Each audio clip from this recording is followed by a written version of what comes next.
Welcome to exam time दोस्तों। आशा करते हैं कि आपकी मुख्य परीक्षा की तैयारी और रिवीजन काफ़ी अच्छे से चल रहा होगा। आपने काफ़ी जो चीज़ें हैं वो रिवाइज कर ली होगी। हम आपके लिए ये कुछ आईएमपी क्वेश्चन और टॉपिक लेकर आए हैं जो कि पिछले साल भी हम लेकर आए थे, उससे काफ़ी लोगों को हेल्प हुई थी। तो अभी जिनका जो तैयारी है वो काफ़ी अच्छी हैं, तो वो भी एक बार जल्दी से इन चीज़ों को देख के रिवाइज कर सकते हैं और अपने आप को जान सकते हैं कि ये टॉपिक आपके कंप्लीट हैं क्या।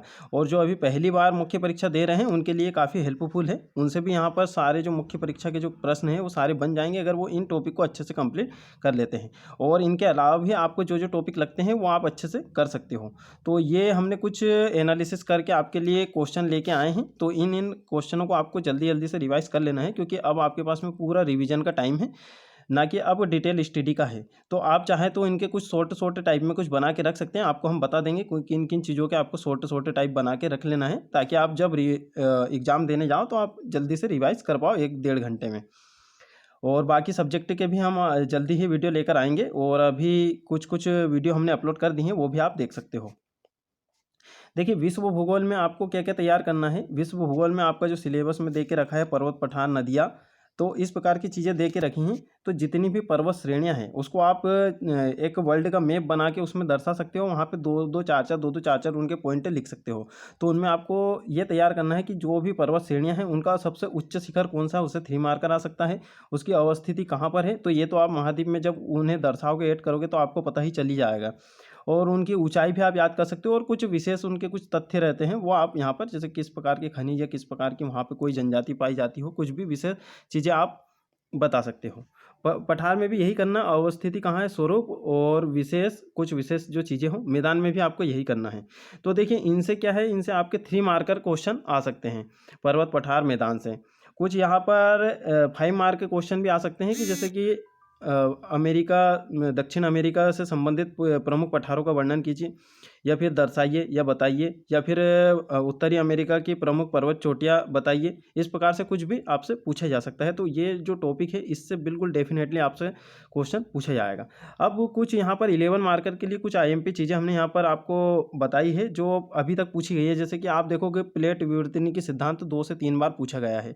तो अभी वेगनर का विस्थापन सिद्धांत पूछ सकते हैं, हेरी हेस का प्लेट विवर्तनिकी सिद्धांत आ सकता है, सागर नीतल प्रसारण आ सकता है, डेली का महाद्वीपीय फिसलन सिद्धांत आपका आ सकता है। ये 3 से 4 जो सिद्धांत है, इसे आप अच्छे से जल्दी से रिवाइज कर सकते हो। देखिए, आप सोचोगे कि पर्वत, पठार, नदियाँ वगैरह इसमें दी हैं, और ये इस प्रकार की चीज़ें तो इसमें दे के नहीं रखी है, जैसे प्लेट विवर्तनिकी वगैरह। तो ये पर्वत, पठारों की जो उत्पत्ति है वो इन्हीं सब चीज़ों से होती है, तो ये भी आपको करना जरूरी है। अब बात करते हैं कि नदियों में क्या पूछ सकते हैं। देखिए, विश्व की नदियों में आपसे उनकी कुछ आकृतियाँ, जैसे वी घाटी, अब ये आपको भारत की नदियों में भी काम में आ जाएगी। वहाँ पे भी आप यही सब चीज़ें पढ़ोगे कि नदियाँ की कौन कौन सी स्थलाकृतियाँ हैं। तो वी गार्ज, डेल्टा और जलज गर्तिका, केनियन, इस प्रकार की जो शब्द हैं वो काफ़ी ज़्यादा पूछे गए हैं। केनियन पूछ लिया गया है, और उसके बाद में गार्ज भी पूछ लिया गया है। तो और भी जितनी भी आपकी जो बुक हैं उसमें जितनी भी नदियों से संबंधित जितनी भी आकृतियाँ हैं उनको आप जल्दी से एक बार अच्छे से देख सकते हो, या फिर ये कर सकते हो कि उसका एक पेज पे पूरा नोट्स आप बना सकते हो। छोटे पढ़ते पढ़ते टाइम ही बन जाता है, ज़्यादा टाइम नहीं लगता है। तो इनसे आपका डेफिनेटली 3 मार्कर आएगा, या फिर आप 3 मार्कर जहाँ भी जिस भी बुक से कर रहे हैं उससे आप कर लीजिए। और ये इन चीज़ों को आपको अच्छे से देख लेना है। कुछ अफवाह तंत्र से संबंधित कुछ शब्दावली आ सकती है, जैसे जालीनुमा, पादपाकार, आयताकार, प्रछन्न, और भी ढेर सारी जो अफवाह तंत्र से संबंधित जो शब्दावलियाँ हैं इनको आप तैयार कर लें। इनसे बिल्कुल आपका 3 मार्कर, 2 या 3 3 मार्कर आपसे पूछा जाएगा। विश्व की प्रमुख नदियों में यही पूछेंगे, वो अवस्थिति, उद्गम, समागम, लंबाई और विशेष। तो विश्व भूगोल में ज़्यादा कुछ चीज़ें नहीं हैं। आप पूरा महाद्वीप बना बना के दर्शाएं, जैसे कि उत्तरी अमेरिका आप दर्शा लें, उसमें आप जितनी भी नदियां हैं उनके संबंधित जो जो फैक्ट है एक पेज में पूरी आपकी 1 से 2 पेज में आपकी पूरी नदियाँ आ जाएगी। या फिर आप ऐसा भी कर सकते हो कि लिस्ट टाइप में उन्हें सजा सकते हो, कि जैसे नील नदी, फिर उसकी कुछ सहायक नदी, उसकी लंबाई, कहाँ से उद्गम होता है, कहाँ समागम होता है। तो इस प्रकार से कुछ जो विशेष नदियाँ हैं, सभी नदियाँ तैयार नहीं करना है। जैसे कि सभी महाद्वीपों की जो सबसे बड़ी बड़ी जो नदियाँ हैं उनको तो आप तैयारी कर लें, उनसे 3 मार्क आ सकता है। उसके बाद में कुछ जो विशेष आपको लगती हैं, तो ऐसे ही आप लिस्ट बना सकते हो एक पेज पे 10 से 15 नदियों के, उनको आप रट लीजिए। और विश्व की झीलें में भी आपको यही करना है, तो झीलों की भी आप लिस्ट बना लीजिए, उसको रट लीजिए। आपका यहाँ से प्रीलिम्स का भी काम हो जाएगा, मेंस का भी काम हो जाएगा, क्योंकि प्रीलिम्स में भी ये सब चीज़ें आती हैं। उसके बाद में अब जो भूकंप, सुनामी, ज्वालामुखी, देखिए भूकंप और सुनामी से आपदा प्रबंधन में क्वेश्चन आ चुके हैं, तो अब हो सकता है कि इनसे क्वेश्चन ना पूछे, ज्वालामुखी से पूछ सकते हैं। ज्वालामुखी के जो तीनों प्रकार है, सक्रिय, प्रसुप्त, ज्वालामुखी, इनको आपको तैयार कर लेना है। और जो चक्रवात है, चक्रवात से अभी तक क्वेश्चन नहीं आया, तो चक्रवात भी आप तैयार कर सकते हो। तो ये आपदा प्रबंधन में भी सेम ही टॉपिक है और ये विश्व भूगोल में भी सेम ही टॉपिक है। और कुछ विशेष आपको यहाँ पर और बता देते हैं जो प्रश्न बन सकते हैं, तो इनसे ही आपके डेफिनेटली सारे प्रश्न यहाँ पर आ जाएंगे, आपको ज़्यादा भटकने की आवश्यकता नहीं है। जिनकी तैयारी कम है या फिर जिनका जियोग्राफी बिल्कुल कमज़ोर तरीके से तैयार है, तो वो इन चीज़ों पर फोकस कर सकते हैं। वो जिनका अच्छे से तैयार है तो उन्हें तो कोई दिक्कत ही नहीं है, वो तो पूरा अच्छे से कर सकते हैं। जलवायु परिवर्तन व उसका प्रभाव समझाइए, ये बिल्कुल आपका 11 मार्क में पूछा जा सकता है क्वेश्चन, क्योंकि विश्व भूगोल से 2 क्वेश्चन आपके आने हैं 11 मार्कर के। और जलवायु को प्रभावित करने वाले कारक पूछ सकते हैं, वर्षा के रूप और उसको प्रभावित करने वाले कारक, ये 11 मार्क में आपका आ सकता है। अब आ जाते हैं हम भारत भूगोल में। देखिए विश्व भूगोल में इतनी ही चीज़ें आपसे पूछी जाएगी, खासकर जो 3 मार्कर हैं या 5 मार्क में यही पूछेंगे कि जैसे कि एशिया की प्रमुख झीलों का वर्णन कीजिए, ये 5 मार्क में इस प्रकार से क्वेश्चन आ सकता है। तो आप क्या कीजिए, जो भी झील, नदियाँ और जितनी भी चीज़ें हैं, पर्वत पठार, आप ये महाद्वीप बना के अलग अलग पढ़े, या फिर किसी का बना बनाया मिल जाए तो वो ठीक है, या फिर आपके पास में जो बुकें हैं उसमें ही आप नोट डाउन करके उसी से पढ़ लीजिए, क्योंकि अब आपके पास में नोट्स से बनाने का टाइम नहीं है। तो आप क्या कर सकते हो, कुछ कुछ चीज़ों के आप बना सकते हो, कुछ जो बड़ी चीज़ें लगती है तो उनके कुछ शॉर्ट टाइप में कुछ बना सकते हो लास्ट टाइम रिविजन के लिए, सिनॉप्सिस कहते हैं जिन्हें हम। तो आपको डिटेल नोट से अभी नहीं बनाना है। अब बात करते हैं भारत भूगोल की।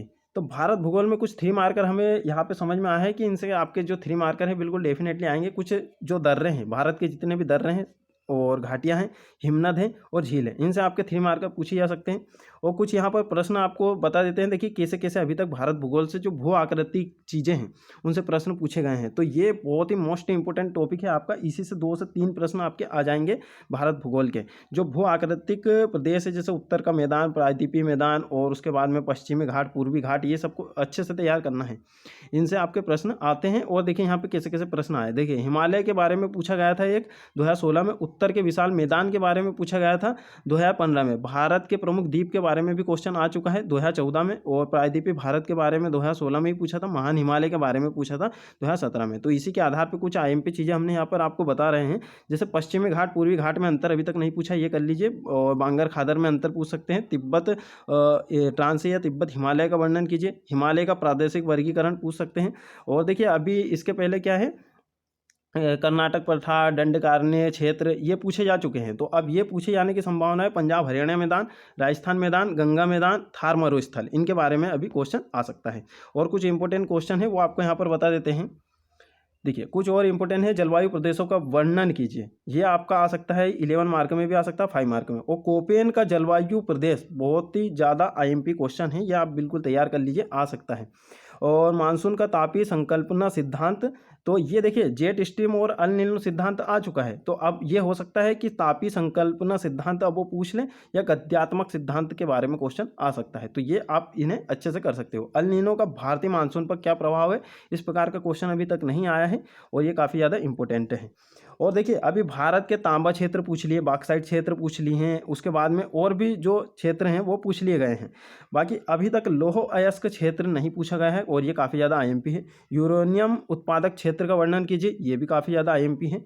और कोयला उत्पादन का वितरण समझाइए, तो ये 11 मार्क में भी पूछ सकते हैं। तो ये लोहा, यूरेनियम और कोयला, ये आप तैयार कर सकते हो। और साथ में आप चाहे तो सोना उत्पादक क्षेत्र और हीरा उत्पादक क्षेत्र, ये भी आप तैयार कर सकते हो। जितने भी आप तैयार कर सको, बाकी लोहा, यूरेनियम और कोयला बहुत अच्छे से आपको कर लेना है, इनसे क्वेश्चन आपका आएगा।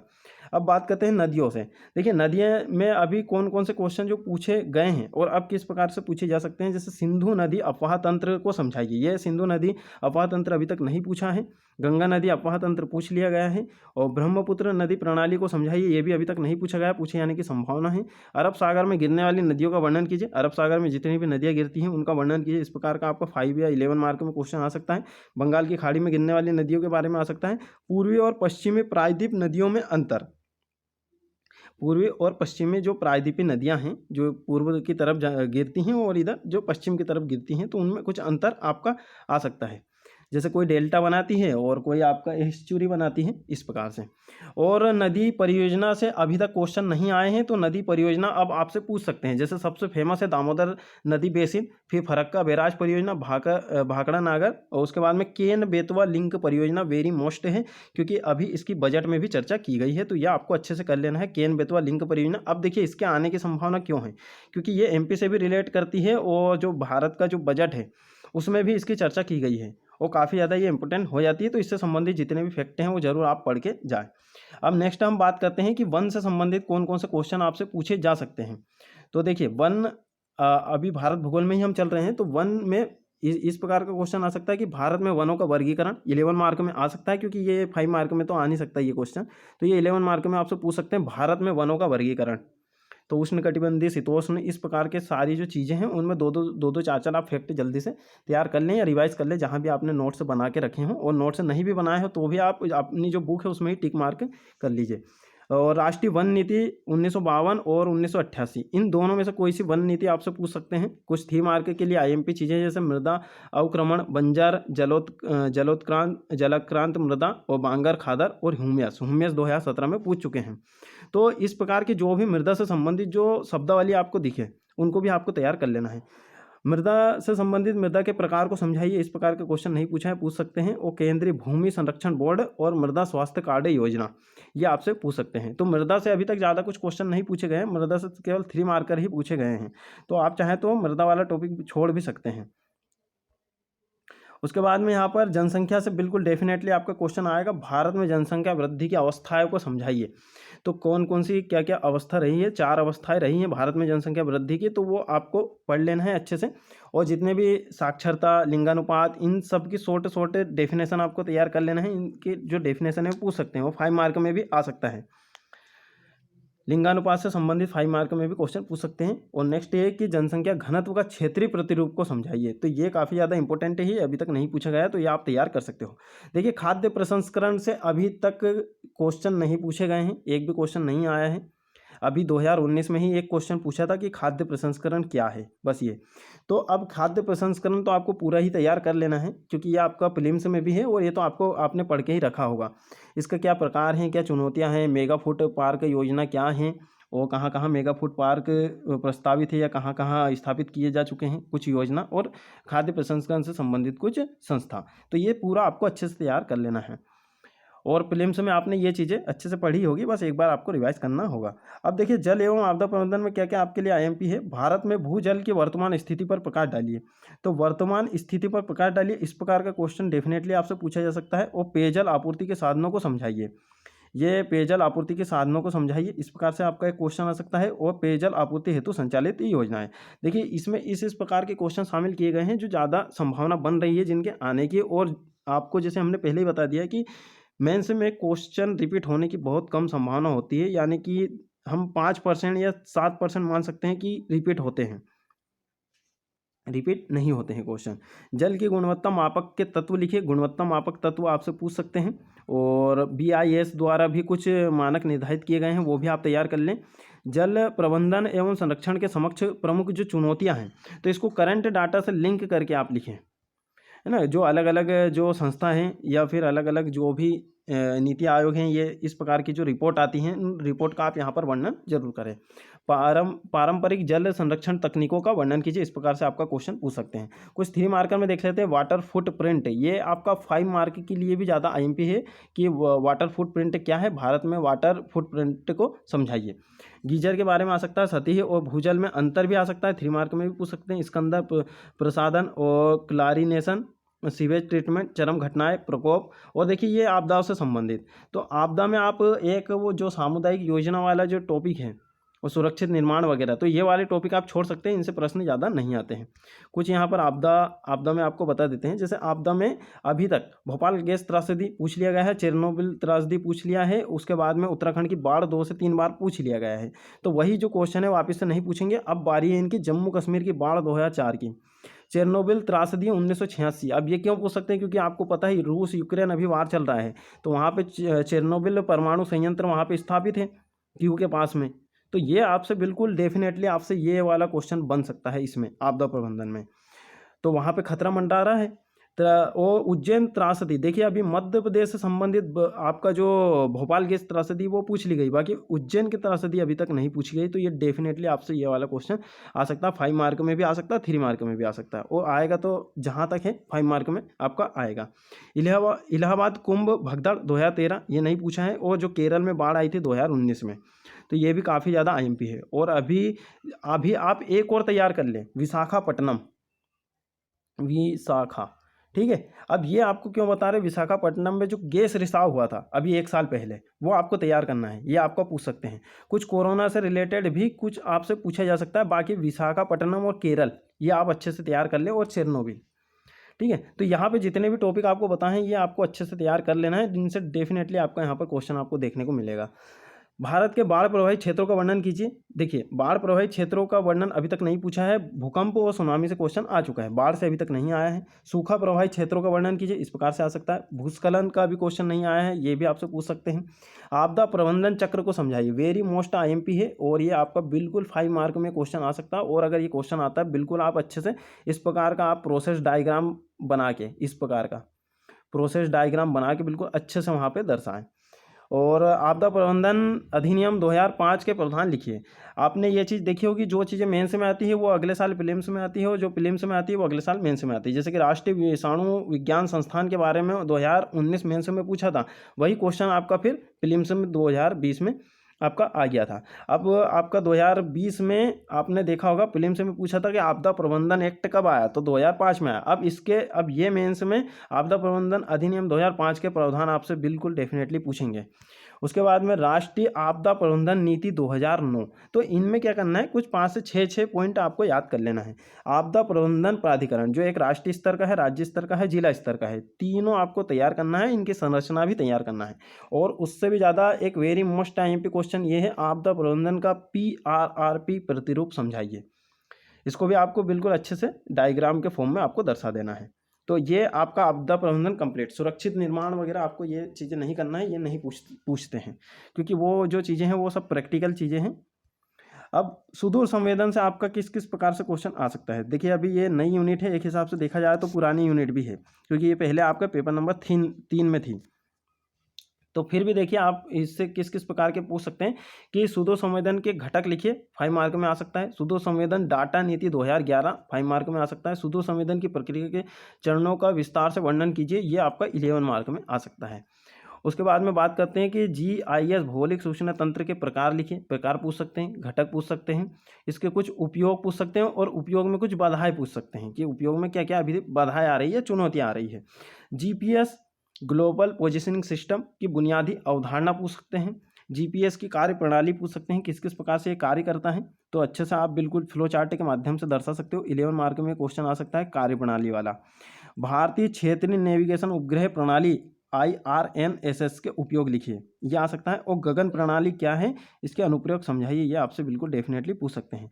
कुछ यहाँ पर अलग अलग देशों के GPS हैं, जैसे अमेरिका का जो GPS है वो GPS के नाम से ही है, ग्लोनास रूस का है, गैलीलियो यूरोप का है, और बाइडू चीन का है, और QZSS जापान का है, और भारत का एक गगन है IRNSS है। तो ये आपको तैयार कर लेना है, इनसे आपका 3 मार्क के क्वेश्चन आ सकते हैं, या 5 मार्क में इस प्रकार से भी पूछ सकते हैं कि GPS विभिन्न देशों के GPS का वर्णन कीजिए, बताइए, उनके नाम लिखिए। इस प्रकार से 5 मार्क में क्वेश्चन आ सकता है। तो दोस्तों आपको यहाँ पर कुछ IMP चीज़ें हमने आपको बता दी हैं। आशा करते हैं कि आपको इन चीज़ों से काफ़ी हेल्प हो रही होगी। और देखिए ये चीज़ें इसमें कुछ IMP चीज़ें ही हमने यहाँ पर लिखी है, जो आपके एग्जाम में डायरेक्ट आपसे यहाँ पर टकराएगी। तो आपकी तैयारी अच्छी है, तो आप इन्हें एक बार जल्दी से देख कर रिवाइज आप कर सकते हो। और जिनका जो जियोग्राफी कमज़ोर है, तो वो क्या कर सकते हैं, जो जो टॉपिक आपको यहाँ पर बताएं हैं बस इन्हें आप अच्छे से कर लीजिए, बार बार इन्हीं का रिवीजन कीजिए। और अब आपके सामने जो है रिवीजन का ही टाइम है। ठीक है दोस्तों, मिलते हैं फिर नेक्स्ट वीडियो में। काफ़ी ज़्यादा यहाँ पर टाइम हो गया है, और आपके लिए कुछ IMP चीज़ें हम लेकर आते रहेंगे। पिछली बार भी हमने इस प्रकार के कुछ जो IMP क्वेश्चन बताए थे, उससे भी काफ़ी लोगों को हेल्प हुई थी और उनसे क्वेश्चन आए थे। ठीक है दोस्तों, मिलते हैं नेक्स्ट वीडियो में।